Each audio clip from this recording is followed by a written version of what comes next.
اشارہ فرمایا کہ ایک دن حضرت علی حضور صلی اللہ علیہ وسلم کی امت میں نماز پڑھ رہے تھے۔ اچانک حضرت علی رضی اللہ عنہ نماز توڑ دیے اپنے گھر چلے گئے۔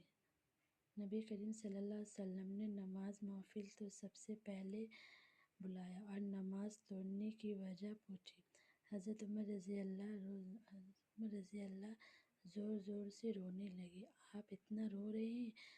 حضرت جبرائیل علیہ السلام نے ایک دن نبی کریم صلی اللہ علیہ وسلم کی عصر کی نماز پڑھ رہے تھے، آپ صلی اللہ علیہ وسلم نے رو کر بہت لمبی کر رہے۔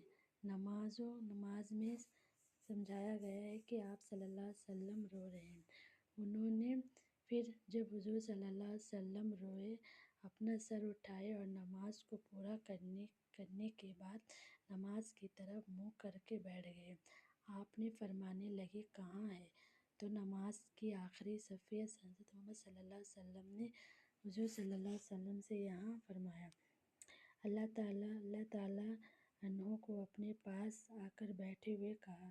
جب مولانا رضی اللہ عنہ صلی اللہ علیہ وسلم آپس میں بیٹھے ہوئے تو آقا جہاں صلی اللہ علیہ وسلم کی فرمائے، پہلے صفحت کا ثواب کے بارے میں علم نہیں تھا۔ رضی اللہ عنہ عرض کیا، حضور صلی اللہ علیہ وسلم، مجھے علم پہلے صفحہ میں نماز ادا کرنے کا بہت ہی زیادہ اجر اور ثواب ملے گا۔ پھر نبی کریم صلی اللہ علیہ وسلم نے فرمایا کہ آپ کسی پہلی صفحت میں نماز ادا کرنے سے روکا، کیا گھر والوں کو عرض کیا ہے؟ حضور صلی اللہ علیہ وسلم نے اشارہ فرمایا کہ محبت کے آگے گھر والوں کی محبت کیوں مجھے روکے گی؟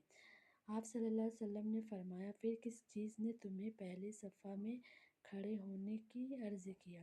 حضور صلی اللہ علیہ وسلم نے فرمایا، جب مؤذن حضرت بلال رضی اللہ عنہ اذان دیے تو میں مسجد میں ہی موجود تھا۔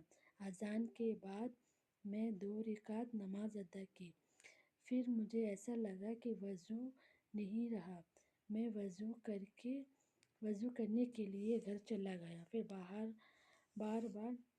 باہر کے دروازے پر دستک دی، حضرت فاطمہ رضی اللہ عنہ نے پکارا، دروازہ کھولا، لیکن میرے پکار کسی نے جواب نہیں دیا۔ کھڑے بہت بے چین ہو رہا تھا، میرے سامنے سے آیا اور صرف رومال رکھ دیا۔ میں نے رویا اور پیچھے بیٹھ کر پیالے سے شہد، میٹھا دودھ سے زیادہ شہد اور مکھن بھی زیادہ نرم پانی تھا،